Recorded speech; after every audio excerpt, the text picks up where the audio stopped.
नमस्कार, इन खबर में आपका स्वागत है। राजस्थान में सचिन पायलट बुरी तरीके से फंस गए हैं। अशोक गहलोत फिर से जादूगर बन के उभरे हैं। सरकार भी बचा ले गए और पलड़ा भी उनका भारी है। आखिरकार सचिन पायलट कहाँ फंसे हैं? जहाँ पानी कम था, सोचा भी नहीं था कि ऐसा होगा। ज्योतिरादित्य सिंधिया उनके अच्छे दोस्त हैं।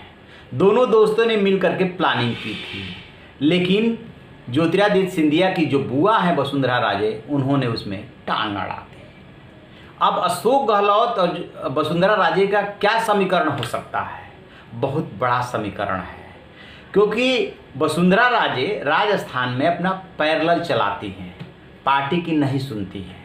मोदी और अमित शाह का राज होने के बावजूद संगठन में और जब सरकार में रही तब सरकार में अपना चलाया। आपको याद होगा, अध्यक्ष पद बहुत दिनों तक खाली वहाँ पड़ा था, क्योंकि किसी एक नाम पे सहमति नहीं बन पा रही थी। और अब वसुंधरा राजे को लग रहा है कि यदि सचिन पायलट आ गए, 40 साल का युवा, तो उनका आगे का रास्ता बंद हो जाएगा, क्योंकि वसुंधरा राजे को बहुत दिनों से बीजेपी वहाँ पे बेदखल करना चाहती है, वो किसी की सुनती नहीं है।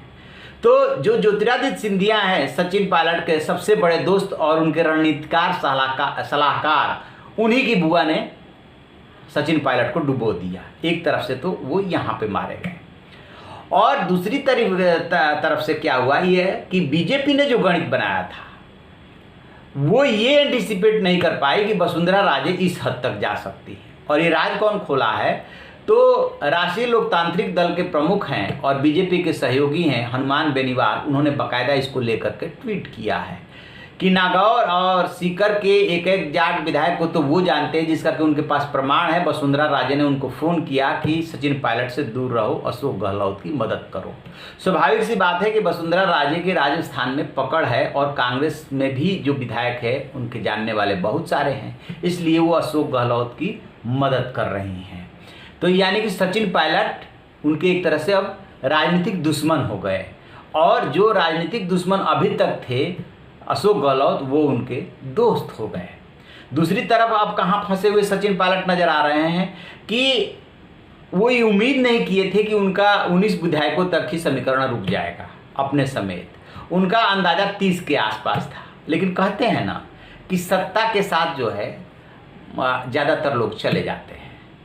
यहाँ पे भी उनका गणित गड़बड़ा गया, इसीलिए वो आपको काफ़ी हद तक दुविधा में दिखे। एक तरफ उन्होंने खंडन कर दिया कि मैं बीजेपी में नहीं जा रहा हूँ। क्यों करना पड़ा? क्योंकि जो अंदर खाने बातचीत चल रही थी वो उनको बीजेपी में जाना था, लेकिन वसुंधरा राजे ने उसमें टांग अड़ा दिया। वसुंधरा राजे ने मना कर दिया। उपनेता है राजेंद्र राठौड़, वो कह रहे हैं कि नहीं, वो तो हमारी मुख्यमंत्री रही हैं, हमारी पार्टी के नेता हैं, ऐसा नहीं हो सकता, वैसा नहीं हो सकता। वो बहानेबाजी कर रहे हैं, लेकिन अंदर की खबर ये है कि बीजेपी की जो एक इंटरनल मीटिंग हुई थी उसमें भी वसुंधरा राजे नहीं आई थी। अब कांग्रेस में भी नहीं जा सकते सचिन पायलट, क्योंकि इतना ज़्यादा आगे बढ़ चुके हैं कि पीछे लौटना मुश्किल है। यद्यप कांग्रेस ने उनके लिए सेफ पैसेज रखा हुआ है, लेकिन अब यदि जाते हैं तो किरकिरी होगी, इसीलिए वो हाई कोर्ट में चले गए हैं। अब उनकी चुनौती हो गई है पहले अपने और साथी विधायकों की सदस्यता बचाना, कि विधानसभा की गतिविधियों के लिए व्हिप होता है, बाहर मीटिंग के लिए व्हिप नहीं होता है। लिहाजा उन्होंने किसी व्हिप का उल्लंघन नहीं किया है और इस आधार पर सदस्यता नहीं जा सकती। डबल बेंच की मांग की है कि जो 2 जजों की बेंच होती है वो डिविजनल बेंच वो गठित हो। अब देखते हैं कल इस पे सुनवाई होती है, क्या होता है। लेकिन यहाँ पे जो है सचिन पायलट का गणित गड़बड़ा है, और बाकायदे अब ये सोशल मीडिया में सबके सामने है कि वसुंधरा राजे ने ही सब गड़बड़ किया है और यहाँ पे सचिन पायलट जो है फेल मार गए। जैसे इसमें कोई अपडेट मिलेगा हम आपको बताएंगे। आप देखते रहिए हमारा डिजिटल चैनल इन खबर। Thank you. इन खबर चैनल को सब्सक्राइब करें और बेल आइकन दबाना ना भूलें।